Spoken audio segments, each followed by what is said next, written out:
The sound of hammer striking nails echoed through the Colorado wilderness like a death knell. And when Isaac Everett rode past the abandoned cabin 3 miles outside Salida, he saw something that made him pull his horse to such an abrupt stop that dust billowed around them both. A woman with hair the color of autumn wheat was methodically constructing a pine box that could only serve one purpose, her movements precise and terrifyingly calm as she measured the length against her own body. Isaac dismounted without thinking, his boots hitting the rocky ground hard as he strode toward her. The year was 1882, and he had seen plenty of strange things in his 32 years, but never anything quite like this.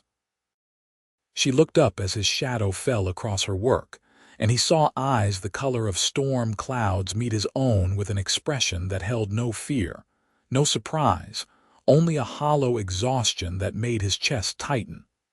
"Madam, what in God's name are you doing?" His voice came out rougher than he intended. She returned her attention to the coffin, positioning another nail. "What does it look like?" "I am building a coffin. I can see that." Isaac moved closer, noting the professional quality of her carpentry, the way her hands moved with practiced skill despite the slight tremor in her fingers. "The question is why? Because I will need it." Her tone was matter-of-fact, as though they were discussing the weather rather than her own death. She raised the hammer again, but Isaac's hand shot out, his calloused fingers wrapping around the handle and stopping the downward motion. "No." The single word carried all the authority of a man who had spent years as a ranch foreman, commanding respect from both horses and hired hands. "Whatever has brought you to this, it does not end here." She looked up at him then, really looked at him, and he saw something flicker in those gray eyes before the emptiness returned. "You do not understand. Then help me understand." He gently pulled the hammer from her grip, and she let it go with surprising ease, as though some part of her wanted to be stopped.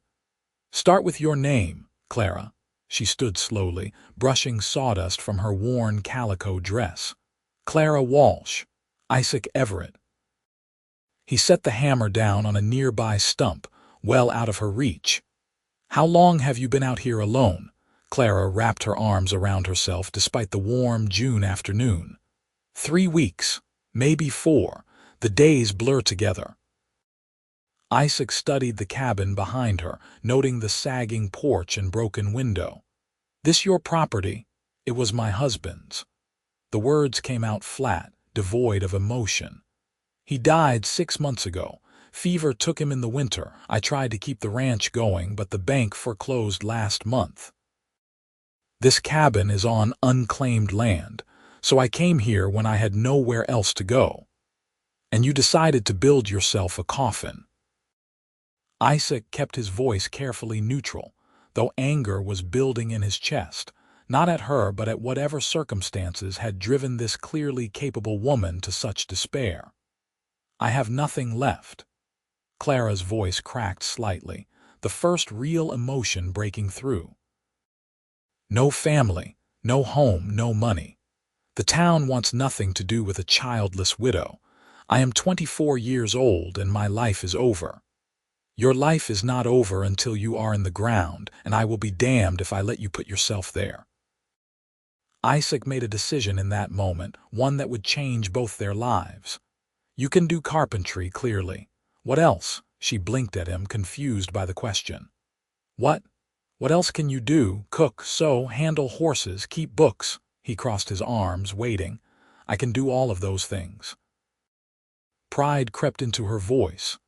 "I ran my husband's household and helped with the ranch accounts. I can ride as well as any man, and my mother taught me to cook before she died." "Good." Isaac nodded decisively. "The Everett Ranch, 10 miles south of here, needs a housekeeper. The position includes room and board plus $30 a month. You interested?" Clara stared at him as though he had sprouted a second head. "You do not even know me. I could be a thief or a murderer." "Are you?" "No, but then the job is yours if you want it." Isaac moved to his horse, gathering the reins. My mother passed 2 years ago, and my father followed her 6 months later, left me the ranch and my younger sister Rose to look after.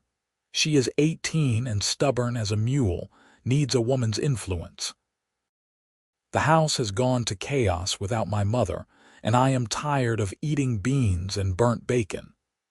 Why would you do this for a stranger? Clara's voice held suspicion now, and Isaac was glad to hear it. A woman who questioned kindness would be harder to take advantage of in the future. Because I have been where you are. The admission came harder than he expected. After my parents died, I stood at the edge of a cliff and wondered if jumping would be easier than facing another day. My sister found me, threw a bucket of water in my face, and told me I was being selfish. She was right.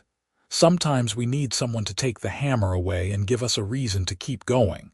Tears welled in Clara's eyes, the first real display of emotion since he had arrived. I do not even know you. You will. Isaac held out his hand. Come on, get whatever belongings you have. I will finish burning this coffin for kindling. I spent 2 days building it. A hysterical laugh bubbled from her throat. Then you are a damned fine carpenter, and I have a fence that needs mending. He kept his hand extended, steady and patient.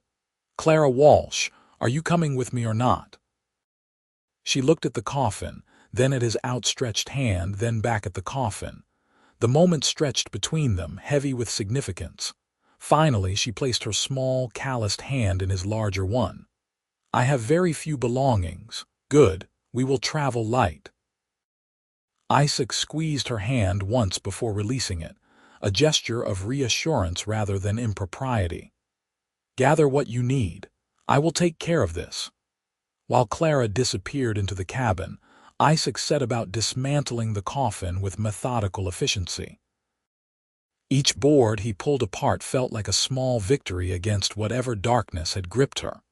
By the time she emerged with a worn carpetbag and a faded quilt, he had reduced her death box to a pile of lumber. I can ride behind you if your horse can manage the weight. Clara's voice was tentative, uncertain. Dakota can handle it. Isaac patted his buckskin gelding's neck. He is stronger than he looks.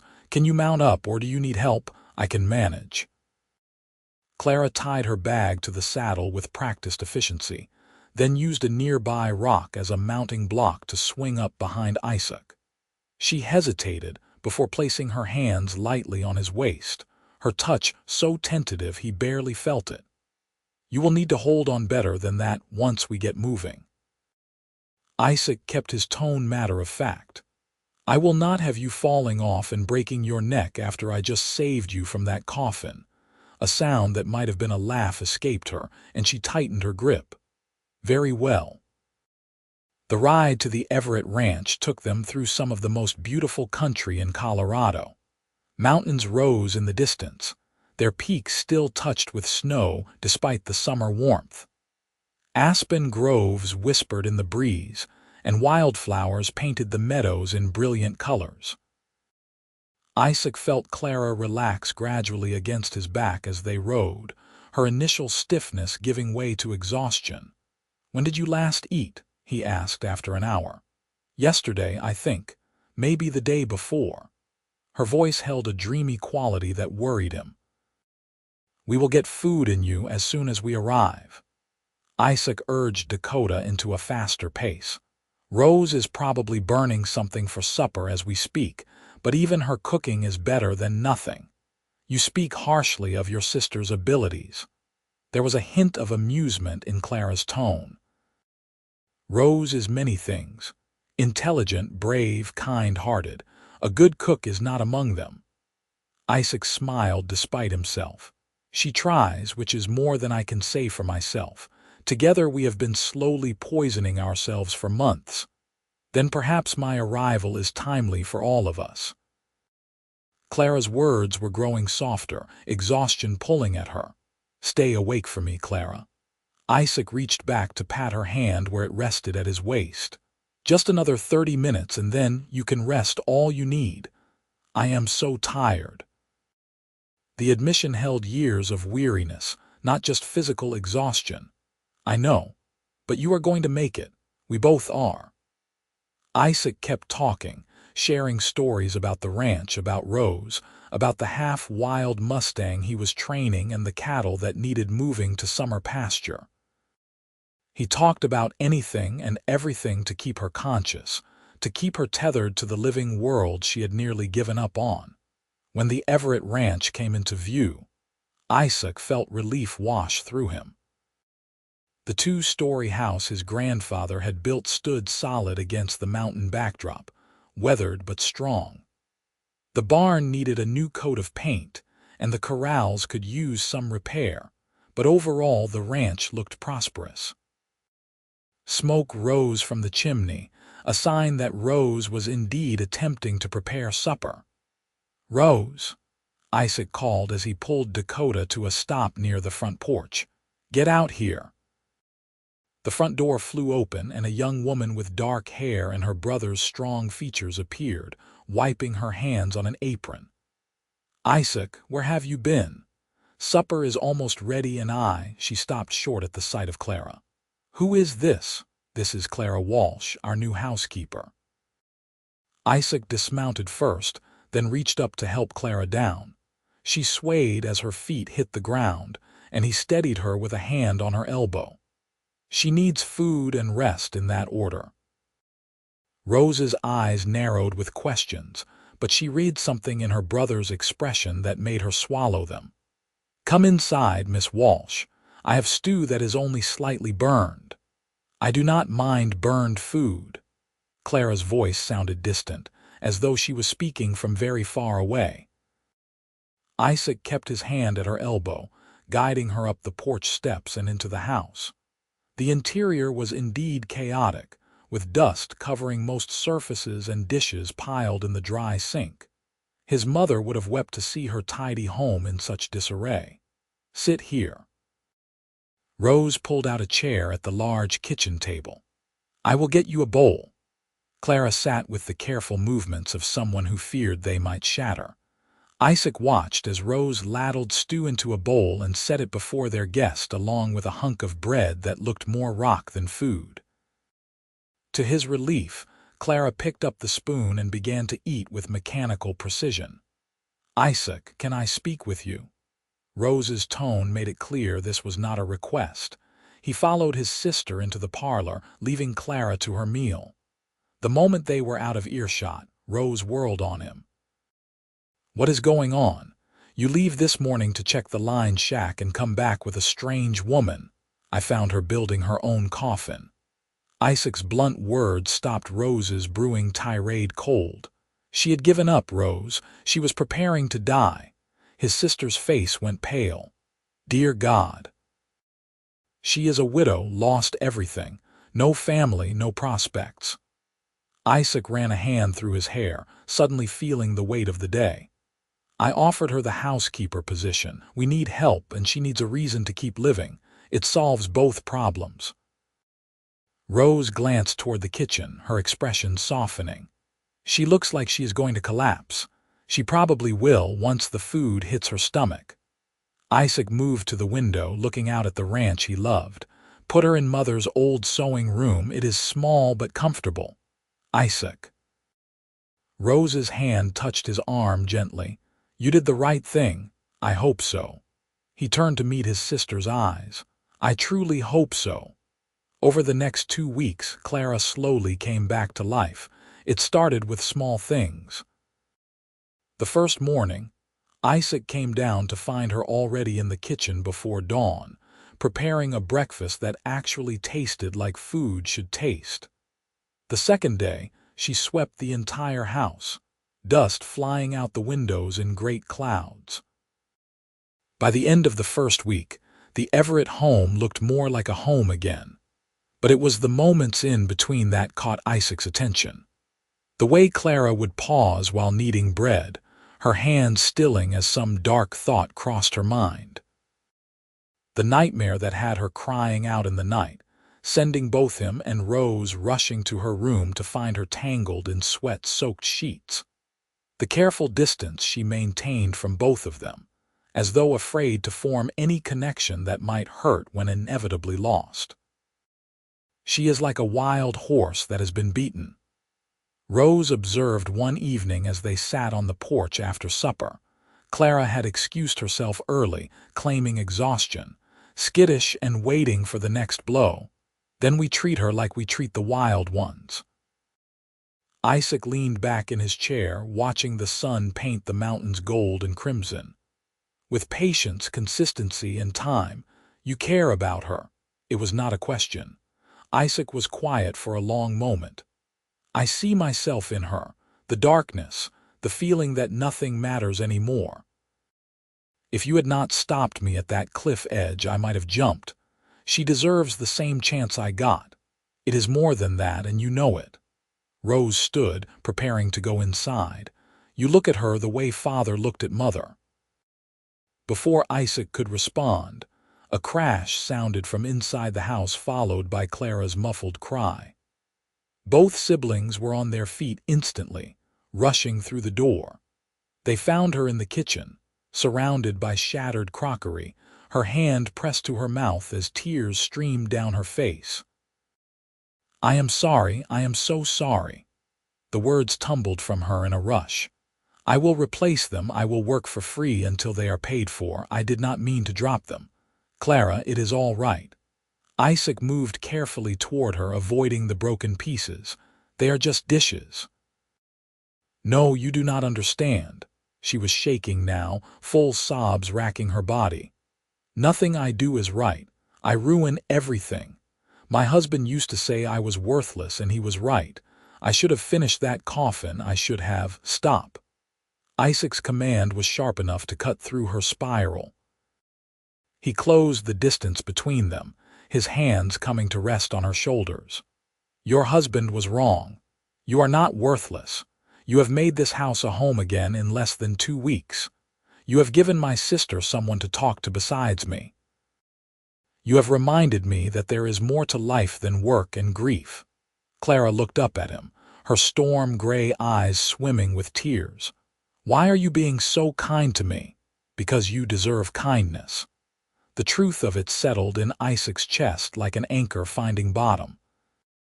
"Because from the moment I saw you building that coffin, something in me knew I could not ride away. Because when I look at you, I see strength and resilience and a woman who survived when everything told her to give up." "I did give up." Her voice broke. "No."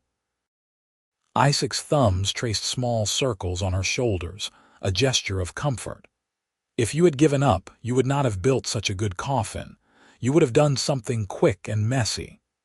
But you took your time, did it right, because even in your darkest moment, you still had pride in your work. That tells me the real Clara Walsh was still in there, waiting. I do not know who that is anymore." The admission came out as a whisper. "Then we will figure it out together." Isaac released her shoulders, already missing the contact. "Rose, get the broom. Clara, sit down before you fall down. I will clean this up. But I made the mess and I am cleaning it up. That is final." Isaac's tone left no room for argument. "Rose, after you get the broom, put the kettle on. We are all having tea and talking about this." 30 minutes later, they sat around the kitchen table, cups of chamomile tea cooling in front of them. Clara had finally stopped crying, though her eyes remained red-rimmed and swollen. In halting sentences, she told them about her marriage to Thomas Walsh, a man 15 years her senior who had courted her after her mother's death when she was 18 and desperate for stability. He was not physically cruel, not often. Clara's fingers traced the rim of her cup.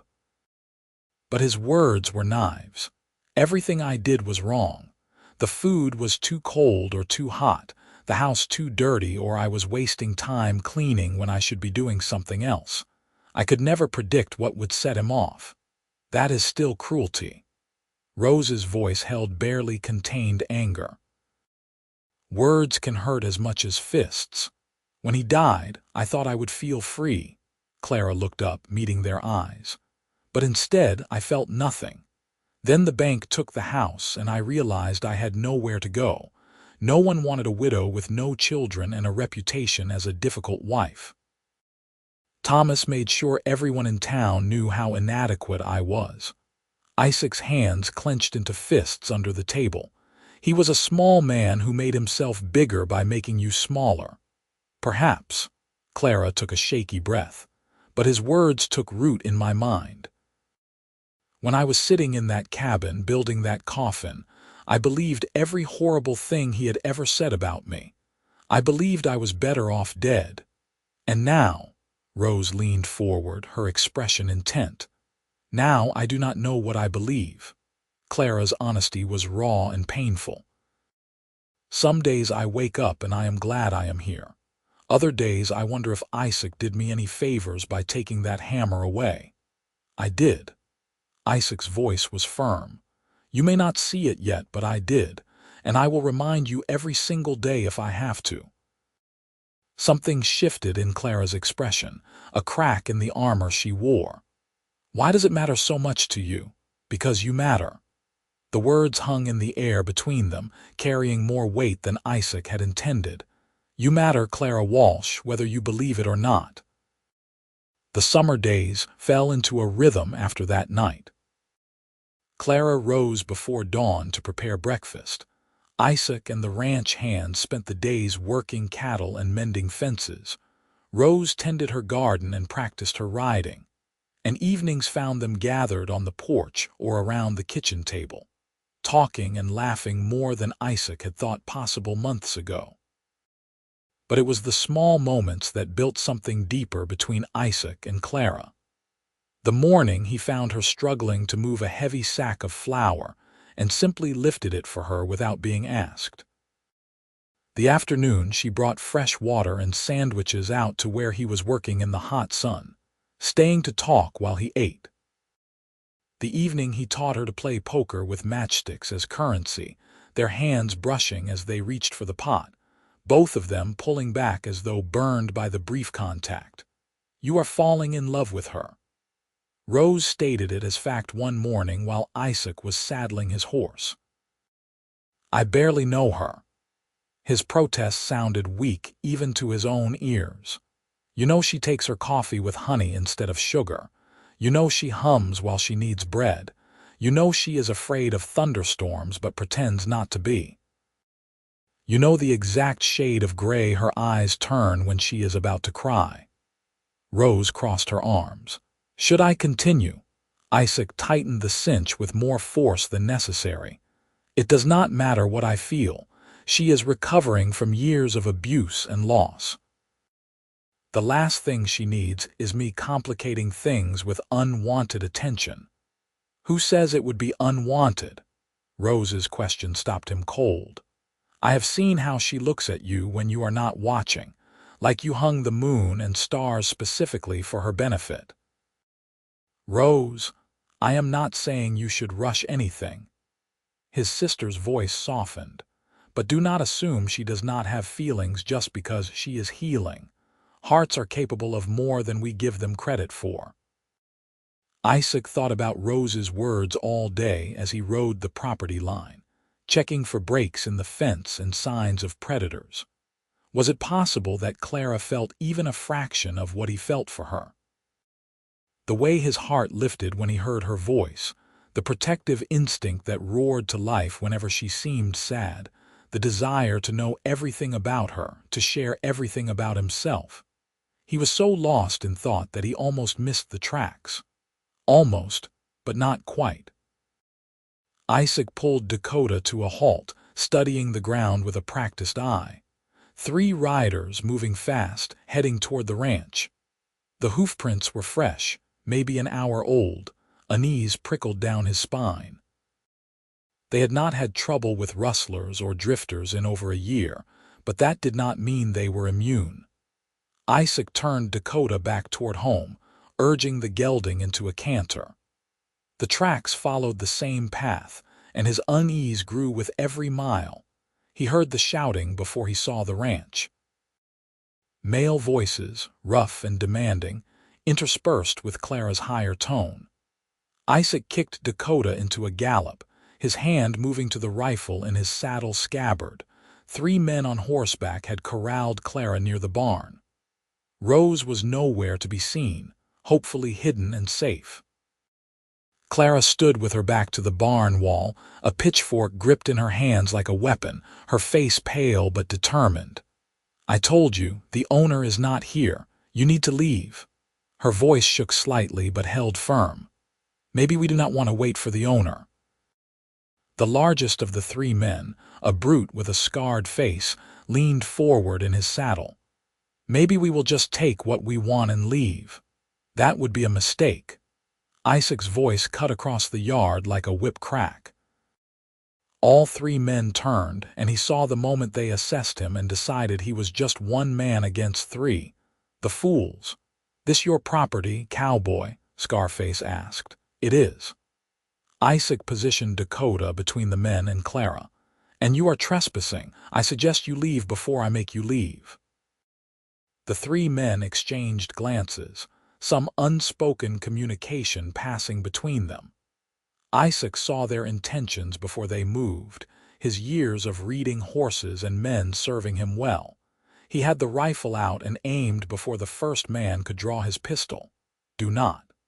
2 words, flat and final. "There are 3 of us and 1 of you." The second man, thin as a rail with mean eyes, tried to sound confident. "I only need 1 bullet per man, and I have not missed a shot in 15 years. Isaac's aim never wavered. "Clara, get in the house. Rose should be hiding in the root cellar."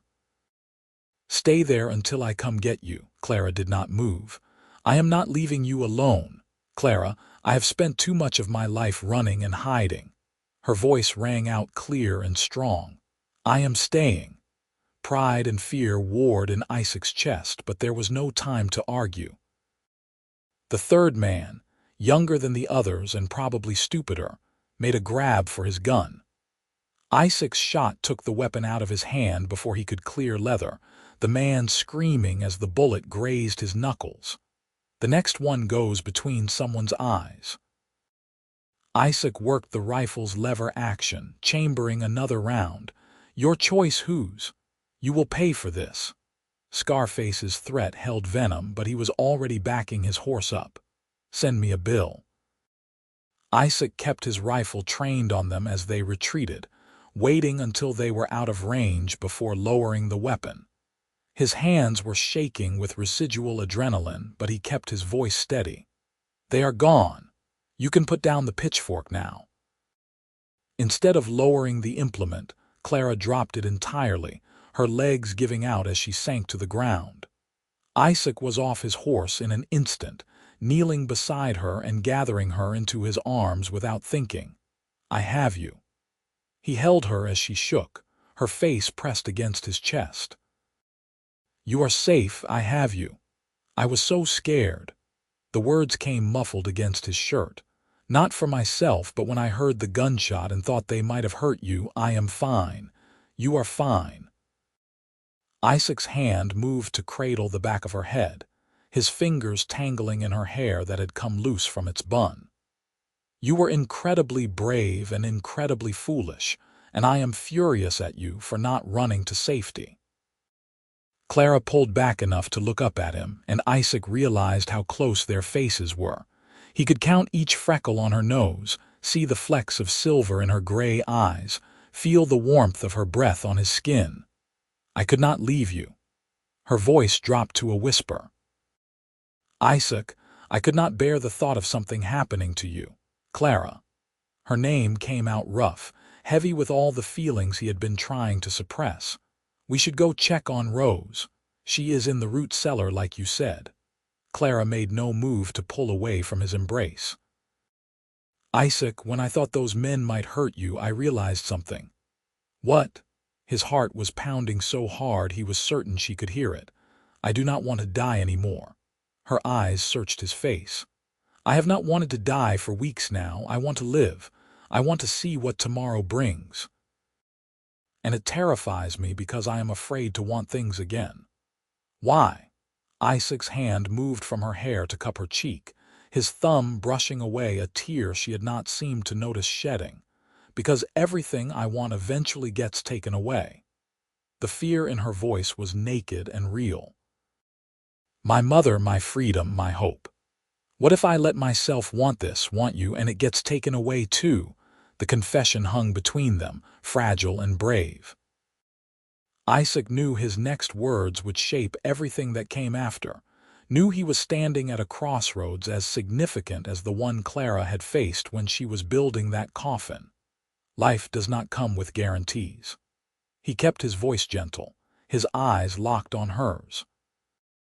I could get thrown from a horse tomorrow. You could catch fever next winter. The ranch could burn down. We cannot control any of that. But we can control this moment right now. We can choose to be brave enough to want things, to care about things, even knowing we might lose them. I am tired of being afraid. Clara's hand came up to cover his where it rested against her cheek. Then stop. Isaac leaned forward, giving her every opportunity to pull away, to change her mind. Be brave with me, Clara.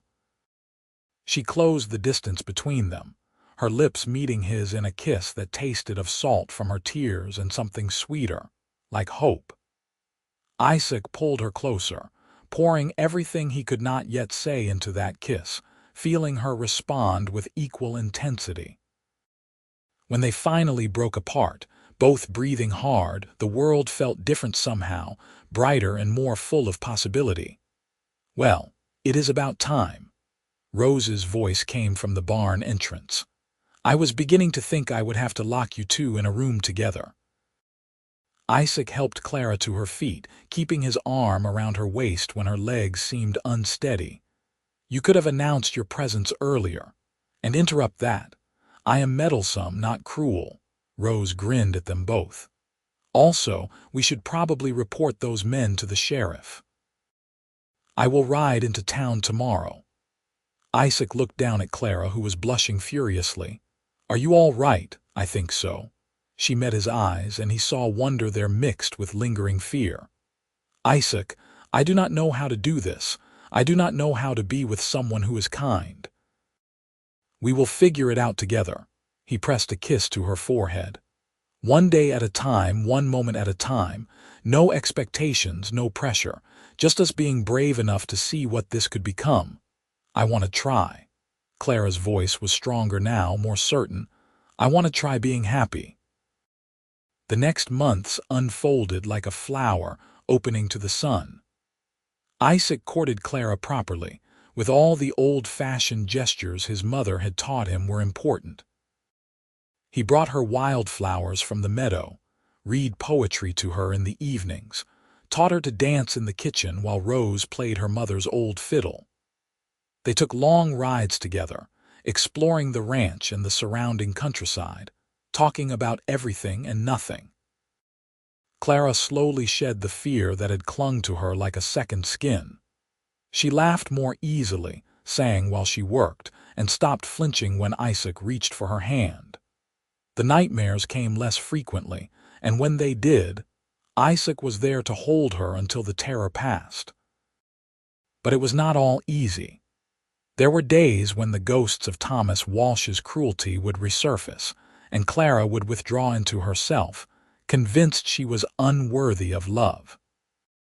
On those days, Isaac met her darkness with patient light, never pushing but always present, a steady reminder that she was valued and cherished. I wrote to my aunt today. Clara announced one evening in late September as they sat on the porch watching the sunset. My father's sister in Kansas. I have not spoken to her since my mother died. What made you reach out? Isaac's fingers were interlaced with hers, their joined hands resting on the porch rail. I wanted to tell her I am happy. Clara smiled, and it transformed her face. I wanted her to know that I survived, that I found somewhere I belong. And where is that? Isaac asked, though he thought he knew the answer. Here. She turned to look at him. With you, with Rose, on this ranch with the mountains in the distance and the creek running through the south pasture. This is the first place that has felt like home since my mother died. Isaac raised their joined hands to his lips, pressing a kiss to her knuckles. I love you, Clara Walsh. I have loved you since the day I took that hammer out of your hands, but I did not know it then. I only knew I could not let you go." Tears welled in her eyes, but they were the good kind, the healing kind. "I love you too. It scares me how much I love you, but I am learning to be brave with my fear. Will you marry me?" The words came without planning, drawn from some deep place in Isaac's heart. "I know it is soon. I know you might need more time, but Clara, I want to spend the rest of my life giving you reasons to be glad I took that hammer away." She was quiet for a long moment, and Isaac felt panic begin to rise. Too soon, he had asked too soon, he had rushed her. But then she squeezed his hand and smiled through her tears. "Yes." The word came out strong and sure. "Yes, Isaac Everett, I will marry you." They were wed on a crisp October morning with the aspen trees turning gold around them. The ceremony took place at the ranch, officiated by the circuit preacher who came through Salida once a month. Rose served as witness and wept happy tears throughout the entire proceeding. A handful of neighboring ranchers attended, people who had become friends over the summer months. Clara wore a dress of deep blue that brought out the color of her eyes, her hair loose around her shoulders the way Isaac loved. He wore his best suit, brushed and pressed, his hands shaking slightly as he slipped a simple gold band onto her finger. "I promise to give you reasons to be glad you are alive every single day for the rest of our lives." His vow was not traditional, but it was true. Clara's voice was steady as she made her own promises. "I promise to be brave with you, to build a life with you instead of a coffin, to love you with everything I am." The kiss they shared as husband and wife tasted of joy and new beginnings. The small gathering cheered, and Rose announced that supper was ready, and they all moved into the house that now felt completely like a home. That night, as Isaac held his wife in his arms, Clara spoke softly into the darkness. "When you found me building that coffin, I thought my story was ending. But it was really just beginning, was it not?" "Yes." Isaac kissed the top of her head, breathing in the lavender scent of her hair. "The real story was just beginning. The years that followed were not without challenges. The ranch faced hard winters and dry summers. Cattle prices fluctuated, and there were always repairs and crises that demanded attention. But Isaac and Clara faced everything together, their partnership growing stronger with each obstacle overcome. Rose married a neighboring rancher's son when she turned 20, a good man who made her laugh and treated her like a queen. She moved to his ranch 10 miles north, close enough to visit regularly but far enough to have her own life. Clara wept at the wedding, happy tears mixed with sadness at seeing her sister-in-law leave the home they had shared. Change is part of life. Isaac reminded her as they rode home from the celebration. "Rose is happy and we are happy. That is what matters. I know." Clara leaned back against her husband's chest as they rode double, the way they had that first day. "I am getting better at accepting change. It still scares me sometimes, but not like it used to." In the spring of 1884, Clara discovered she was pregnant. The news filled Isaac with a joy so profound he could barely speak, while Clara experienced a complicated mixture of excitement and terror. They had not talked much about children, both content with just each other, but the reality of a baby coming changed everything. "What if I am a terrible mother?" Clara's fear came out late one night as Isaac rubbed her swollen feet. "What if I repeat the patterns I learned, the coldness and criticism?" "You will not." Isaac's confidence was absolute. "You know what it is like to be torn down, so you will build our children up. You know what it is like to feel worthless, so you will make sure they know their value. Your past does not define your future, Clara. We have proved that." Their son was born on a snowy December morning, coming into the world with a lusty cry that announced his determination to be heard. They named him James, after Isaac's father, and the baby had his mother's gray eyes and his father's dark hair. Isaac cried when he held his son for the first time, overwhelmed by the perfection of this tiny life they had created. Clara watched her husband with their baby, and something inside her healed a little more. This was the family she had dreamed of, but never believed she would have. "Thank you," she whispered to Isaac as he sat beside her bed, cradling James with the careful intensity of a new father. "For what?" He looked up, his eyes still wet with joyful tears. "For taking the hammer away." Clara reached out to touch her son's tiny hand. "For giving me a reason." "For giving me 1,000 reasons." James was followed by a daughter 2 years later. They named her Evelyn after Isaac's mother, and she had her father's quick smile and adventurous spirit. 2 years after that came another son, Michael, who was quiet and thoughtful from the start. The house that had once been empty and echoing with grief now rang with children's laughter and the chaos of family life. Clara transformed into motherhood with a fierce devotion that sometimes surprised even her. She was patient where her own mother had been harsh, encouraging where Thomas had been critical, present in a way that healed her own childhood wounds even as she protected her children from developing their own. Isaac watched his wife blossom fully into herself, the scared woman building a coffin now just a distant memory. She ran the ranch finances with a sharp mind for numbers, raised their children with wisdom and love, and partnered with him in every decision and dream. On their 10th wedding anniversary, Isaac took Clara back to the spot where the abandoned cabin had stood. It had collapsed years ago, reclaimed by the wilderness, but they both knew the significance of the place. "I come here sometimes," Clara admitted as they stood in the clearing, their horses grazing nearby, "to remind myself how far I have traveled. Why did you never tell me?" Isaac slipped his arm around her waist, pulling her close. "Because I needed it to be private, I think." She leaned into his embrace. "A reminder that is just for me. But I wanted to share it with you today because 10 years ago you saved my life, and I wanted to say thank you in the place where it all began. You saved mine too." Isaac turned her to face him. "I was existing, not living. You gave me purpose and partnership and a love deeper than I ever imagined possible. Do you ever wonder what would have happened if you had ridden past that day?" Clara's question was contemplative, not sad. "If you had not stopped?" "Never." Isaac's answer was immediate and certain. "Because I believe we were always meant to find each other.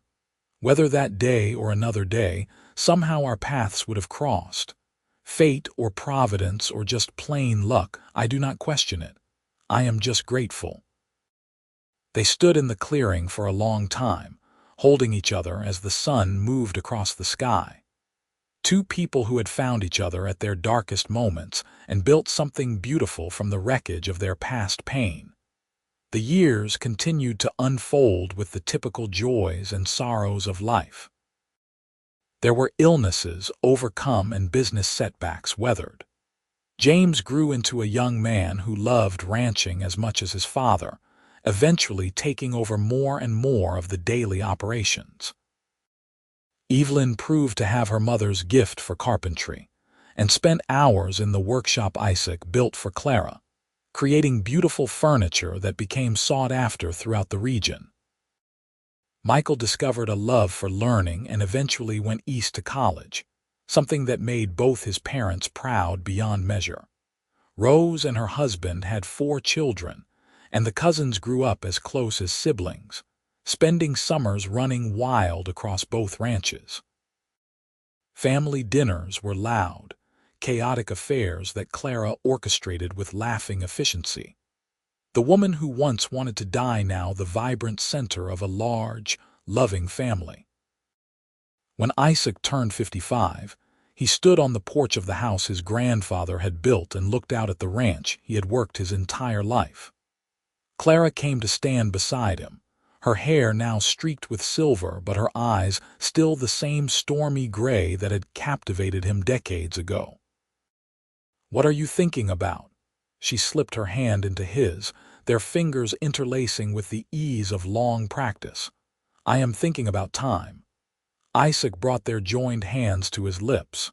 "How fast it goes, how much can change in a moment." If someone had told me 25 years ago that the woman building a coffin in an abandoned cabin would become my entire world, I would not have believed them.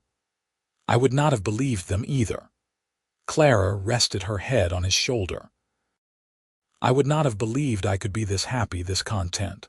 There are still hard days, times when the old darkness tries to creep back in, but it is easier now to push it away. You know what the secret is?" Isaac wrapped his arm around her. "What reasons?" He smiled at the question in her expression. "That first day I told you I would give you a reason to keep living, but it turns out you do not need just one reason. You need hundreds, thousands, and we built them together. Every sunrise we watched, every child we raised, every meal we shared, every challenge we overcame. They all became reasons, Clara, reasons to be glad we chose to be brave all those years ago." Tears streamed down Clara's face, the good kind that came from a heart full of gratitude. "I have lost count of all the reasons you have given me.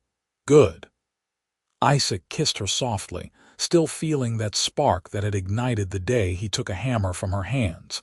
"Because I am not done yet. I plan to give you reasons every day for the rest of our lives."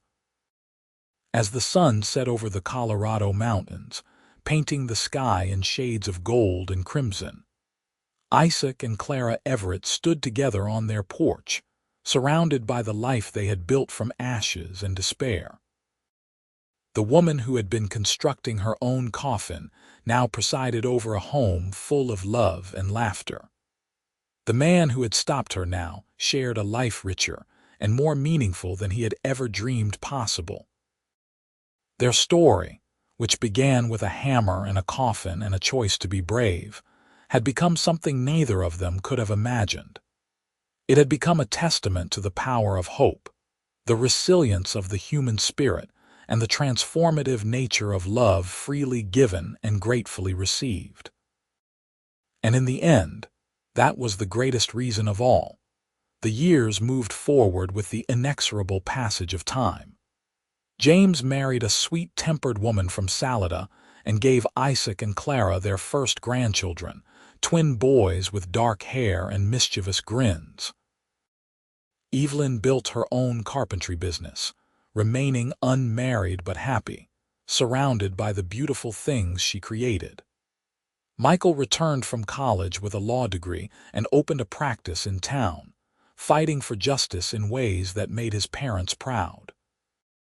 Rose and Clara remained close friends until Rose passed peacefully in her sleep at the age of 72, her husband following her 6 months later.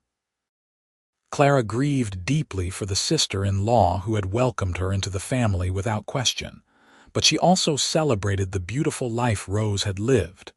"We are getting old," Clara observed one evening as she and Isaac sat on their porch, now both in their 70s. Her hands, once so skilled at carpentry and ranch work, were gnarled with arthritis, but they still fit perfectly in Isaac's. "We earned every year." Isaac's voice was rough with age but still strong, "and I would not trade a single one. Not even the hard times," Clara teased gently. "Especially not the hard times." Isaac turned to look at her, seeing not the lines on her face or the silver in her hair, but the woman he had fallen in love with decades ago. "The hard times taught us what we were made of. They proved that what we built was strong enough to withstand anything." Clara squeezed his hand. "Do you remember what you said to me that first day? That my life was not over until I was in the ground." "I remember." "Well, I am still not in the ground." She smiled at him, that same smile that had learned to emerge from darkness all those years ago. "And I am still finding reasons to be glad about that every single day." That is all I ever wanted for you." Isaac lifted their joined hands, kissing her knuckles with the same reverence he had shown on their wedding day. A life full of reasons to keep living. They sat together as the sun set over the ranch they had built together, the life they had created from the ashes of despair. The house behind them was full of the evidence of their love. Photographs on the walls, furniture Clara had crafted, the worn places on the floor where generations of Everetts had walked. When Isaac Everett passed away at the age of 78, it was peacefully in his sleep, his hand still holding Clara's. She grieved deeply, the loss carving a hole in her heart that would never fully heal. But even in her grief, she remembered his words, "Be brave with me." So Clara continued to be brave. She lived for another 6 years, surrounded by her children and grandchildren and great-grandchildren. She taught her granddaughters carpentry and her grandsons cooking. She told stories about the grandfather they had lost, keeping his memory alive with laughter and love. And sometimes, on quiet evenings, she would sit on the porch alone and remember a day when a cowboy had found her building a coffin for herself. She would remember how he had taken the hammer away and given her a reason. Not just one reason, but thousands of them. A lifetime of reasons that had transformed her from a woman ready to die into a woman who had truly lived. When Clara Walsh Everett passed away peacefully at the age of 84, surrounded by 3 generations of the family she had never believed she would have, her last words were whispered to the empty air beside her bed. "Thank you, Isaac. Thank you for every reason." The funeral was held at the ranch, in the same spot where she and Isaac had married decades before. The family gathered and stories were told and tears were shed. But there was laughter too, because that was what Clara would have wanted. A celebration of a life fully lived, a woman fully loved, and a love story that had saved 2 people from their own darkness. James stood before the gathered family and friends, his own hair now gray, and spoke about his parents. "My father once told me that he found my mother building a coffin for herself. He took the hammer away and gave her a reason to live. But what he did not tell me until much later was that she saved him too. They saved each other, really. And in doing so, they created all of this." He gestured to the assembled family, 4 generations strong. They created reasons, hundreds and thousands of reasons, and we are those reasons. Every one of us is proof that choosing to be brave, choosing to love, choosing to live, matters more than we can ever know. 2 headstones were placed side by side on a hill overlooking the ranch. Isaac Everett and Clara Walsh Everett, beloved husband and wife, parents and grandparents. But beneath those simple facts, the family added one more line, a testament to the love story that had begun with a hammer and a coffin. They gave each other reasons, and in the end, that was everything. The Everett Ranch continued for generations, passed down through James and his children and his children's children. The story of Isaac and Clara became family legend, told and retold to each new generation. The workshop Clara had built still stood, weathered but strong, occasionally used by those descendants who inherited her gift for working with wood. Sometimes, when the wind blew just right across the Colorado mountains, when the sunset painted the sky in gold and crimson, those who lived on the ranch swore they could feel something in the air. A presence, a memory, a love so strong it had transcended even death. 2 souls who had found each other in the darkest moment, who had chosen bravery over despair, who had built a life full of reasons from the ruins of hopelessness. Their story lived on, a reminder that salvation could come in unexpected forms, that love could heal the deepest wounds, and that sometimes all it took to change a life was someone brave enough to take the hammer away and give a reason to keep going. The coffin that was never finished, the life that was saved, the love that was born from ashes. All of it wove together into a story that would be told as long as there were Everetts on that land. A story of hope, of healing, of two people who saved each other and created something beautiful in the process. And somewhere, in whatever comes after this life, Isaac and Clara Everett were together still, their hands joined, their love eternal, their reasons infinite and everlasting.